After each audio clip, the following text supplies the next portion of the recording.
Hey guys, it's Bro You Whack, and Sombra just received a bunch of changes that are live on the PTR right now, and today we're dedicating this video just to talk about those Sombra changes. If it's a straight up nerf, if it's making her terrible, if she's a broken or a bad hero now, because recently I just made a video talking about all these big hero changes that just went live on the PTR, along with Hammond, and the main core of that video was supposed to talk about the fall-off damage, because these were amazing buffs for a few heroes like McCree and Mei. Well, in that video, I also talked about Sombra, and it was very brief, but in that video, some people kind of took it as if I was talking highly of the change, like, yes, this is the most amazing thing that ever came to Sombra, when that really wasn't supposed to be the case. Whenever I make news or update videos, I always just try to at least sound neutral about the changes. I don't want to be biased. I don't want to say like, yes, this is the best change ever, this is the worst change ever, unless it's straight up one of the greatest changes that could be coming to Overwatch, like the fall-off damage. And I guess that kind of seeped into the Sombra changes, because the way that I see it, well, first let me talk about the Sombra changes. Now to recap, Sombra received both buffs and nerfs. There's really no denying it. However, a lot of the nerfs seem to outweigh or overshadow a lot of the buffs, because the two big buffs that she received was that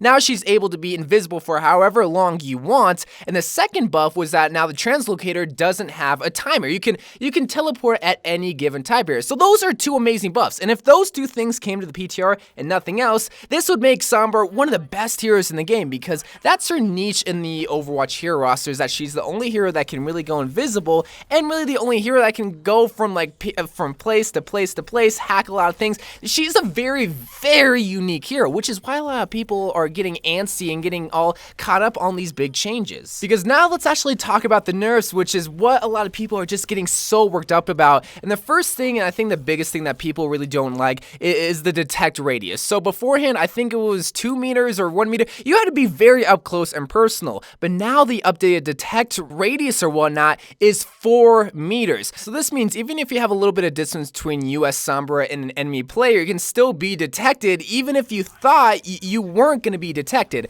Again, I feel like this is the biggest thing that a lot of people are getting angry about, but we'll talk more in depth with all these nerfs and why these are bad and why I was somewhat wrong for thinking that, yeah, these aren't so bad. Now, the second thing that she received to her translocator is that, well, obviously now you're able to go for however long you want, but it can now be destroyed, and it also is a little bit louder than beforehand. So all a player really has to do is just sound horror for the translocator and just destroy it, and that makes Sombra a sitting duck. The other thing that she also did receive is that now she cannot contest the point while being invisible. This is one thing that I feel like should have been in the game already, especially now with the changes coming to Sombra where you can be invisible for however long you want. All you gotta do is just sit in the corner and you're contesting. That's cheesing the system. So again, this is one thing that has to come into the game if you want to be able to keep the full-on invisibility. And the other thing that she also did receive is that now you are actually a little bit slower when you are going invisible at 50% increase, whereas beforehand was at 75. So let's talk about the first thing, and this is the biggest thing that I'll admit, like, yeah, I probably should have mentioned, yeah, I probably should have said that, hey, this is going to make Sombra probably a bad hero, which is going to be the detectability. So beforehand, all you really got to do was just kind of measure your way through the enemy team. If you got detected, that's fine, but they wouldn't be able to catch you. But now you could be measling your way at a farther distance, and now you're going to be able to be detected, which again kind of is counterintuitive for Sombra because she has to be stealthy, but if she doesn't have a clear route where she definitely won't be detected and you have to be a little bit tactical, you're going to be detected and you're going to be killed, assuming that the enemy team is going to be able to shoot you at least once and bring you out of invisibility. Now, the way that I saw it at first, and again, I'm not a Sombra player, in fact, she's probably one of my least played DPS, but the way that I saw it at first is that, hey, you have this buff where you're going to be able to be invisible for a longer period of time. Yes, you get detected a little bit more easier.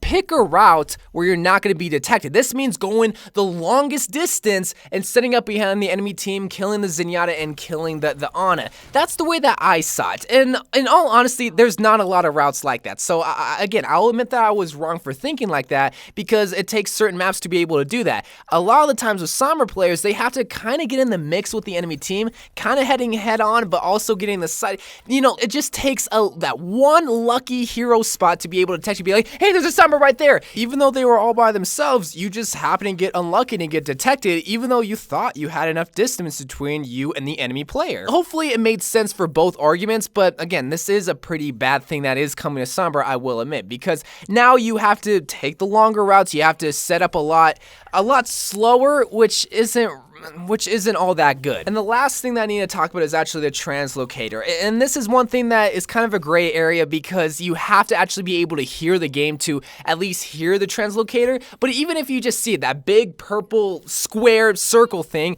all you have to do is shoot it once and it's dead. And why this is so bad for Sombra that I soon realized is that, okay, if you are setting up, if you are taking that long distance and you're taking your time and you do set up, well, it just takes that one D.Va or that one Genji to find your translocator, kill it, and now Sombra's a sitting duck. It just takes one Roadhog hook to be able to hook the Sombra who's sitting right there, who can't translocate out of there, and kill her, when Sombra was expecting to translocate out of there, out of that sticky situation. So again, after realizing the situations that she's going to find herself in, that's one thing that is going to be more or less of a feeding tactic than it is going to be a helpful tactic for your team. The way that I'll end this video is like this. Sombra is a backline assassin. She's able to tactically place herself wherever she wants and kill a lot of support heroes, and now she's semi-able to do that.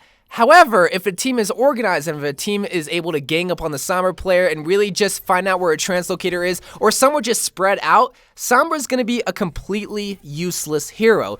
So I'll say this. Yeah, if these changes do go live, it will more or less hurt Sombra than it will help. And I really didn't want to come across and saying that, yes, this is the greatest change of Sombra, because no, I want to be neutral, but now that I'm painting more scenarios and actually picturing more situations where Sombra's going to find herself in, yeah, this is going to hurt her a lot more than it is going to help her. And she's already semi at the bottom of the barrel in the damage dealing category. She's not the worst hero. In fact, if you actually learn how to master Sombra, she can be an excellent hero in any kind of situation. But now it's going to be kind of counterintuitive because she's supposed to be this backline stealthy assassin. If she's easily being able to be detected or just can't get out of there, you know? But it's not set in stone, guys. Remember, this is the PTR. This is where buffs and nerfs are supposed to be tested. But 9 times out of 10, if they come on the on the PTR, they more or less will come onto the live servers. But I feel like this is the one time that I think Blizzard's going to look at it and be like, okay, we really cannot push this on the live servers, or at least rework it.